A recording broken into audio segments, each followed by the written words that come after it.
Shana Tova. I can confidently say that one topic that's on the mind this morning of every single rabbi in the entire world is October 7th.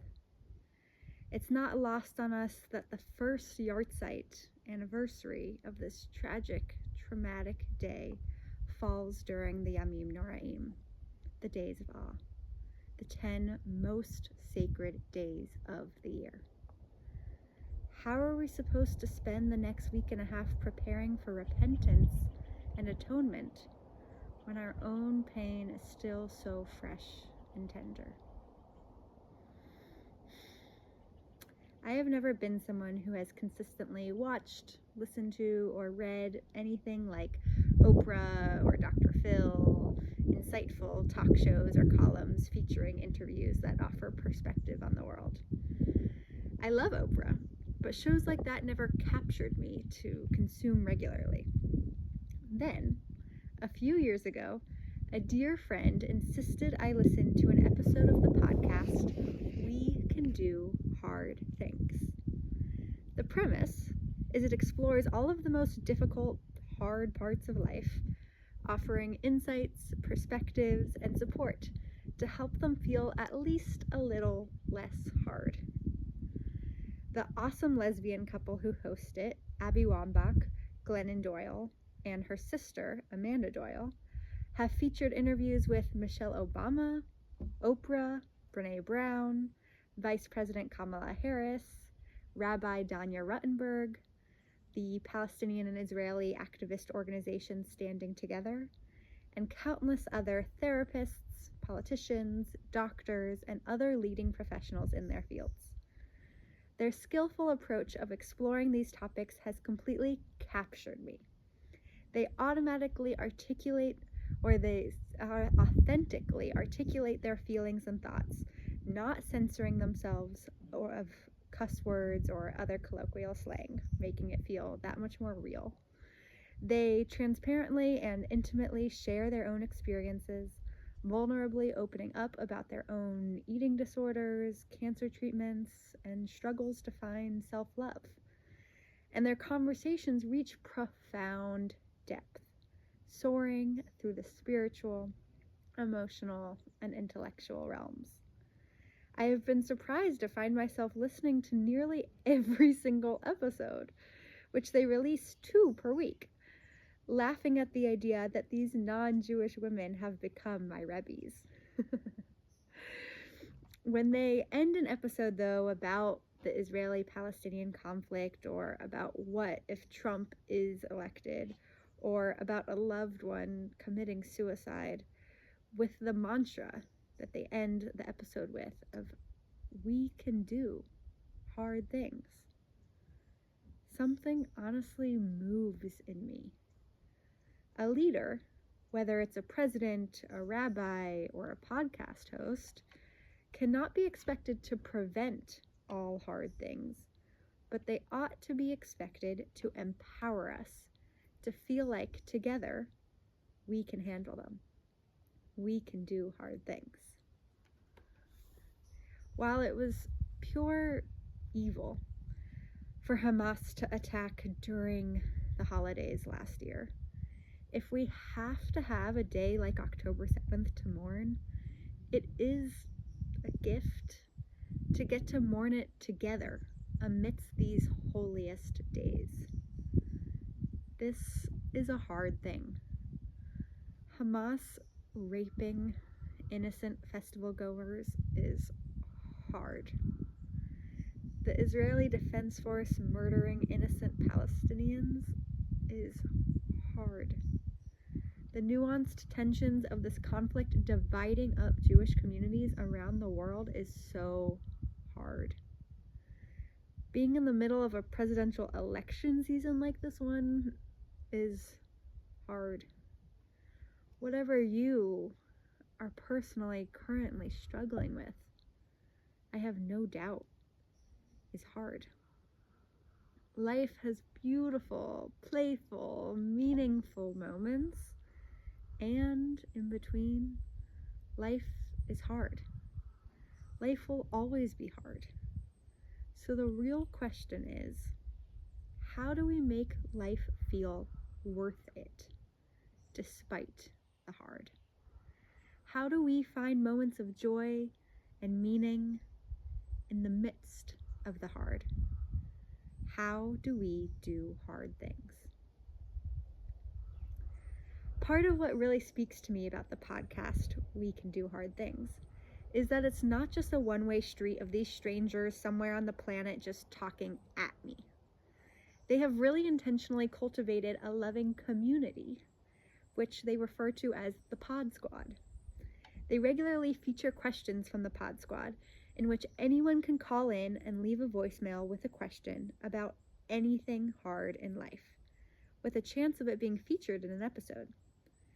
Every single time, callers intro their questions by emphasizing how much they love the hosts and how meaningful this podcast is to them in their lives. It truly feels like a community, and that's part of the magic. That's step one of how we do hard things.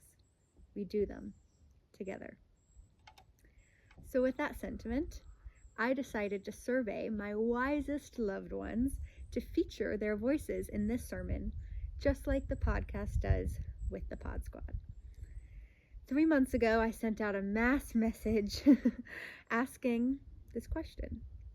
Life, inevitably, will always be hard in some way or another. So how does humanity endure the hardness? Some people immediately messaged back chocolate or dancing, seeking to balance out the hardness. One dear one more deeply articulated it as find softness. Even the hard parts of our body are surrounded by the softness of our skin. She profoundly shared. We balance the hard with soft. Sometimes, though, that feels impossible. Life just fills up with mostly hardness, and there seems to be no room or energy left for softness. So what then? An elder mentor of mine answered, flexibility and stability.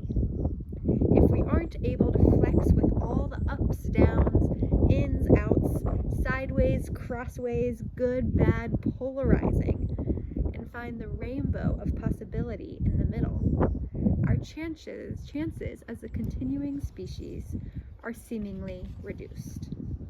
We have to have the ability to accept life on life's terms. Acceptance, backed by love, will move us forward, my mentor answered. This answer reminded me of one of my favorite notions, articulated by Eckhart Tolle, that the root of all suffering isn't pain, but is resistance to pain. A dear friend expounded on this thought in her answer, saying that I think a big part of enduring hardship is surrendering to it, accepting it for what it is, and not trying to resist it or wish it was different. Once you can fully accept that sometimes life is hard and you're not always supposed to be happy or feel good, it somehow makes those negative feelings a bit easier to endure. Thinking about it like, yep, this is bound to happen, and it's horrible, or not fair, or painful, but it's inevitable, she said. This, of course, can feel hard to apply to some things. We can't and shouldn't just blindly accept injustice in our world. But at the same time, if we're waiting for a perfectly just and soft world to be happy, we might not ever be happy. We have to find inner peace and acceptance amidst the brokenness. It all comes back to balance. The other dynamic that I see hand in hand with resistance is control. My sister, who's a psychologist, answered that we endure hardness by knowing there will always be stressors outside of your control, and to find ways to focus on what is within your control. she said. That's one of the most beautiful and most difficult aspects of being part of something that's so much greater than ourselves. Whether that's a global Jewish community or just in general divine life. That's when it's so much bigger than just us. We truly have no control. Hard to accept and beautiful. Accepting that can soften the hardness. Accepting that we don't have control, though, often requires trust. In part of Rabbi Zelig Golden's answer to me, he shared, I have heard it said that we are given challenges commensurate with the healing our soul is ready for and needing. We are given challenges commensurate with the healing our soul is ready for and needing. That is such inspiring trust in the divine path. Trust in that our soul is ready for and needing this.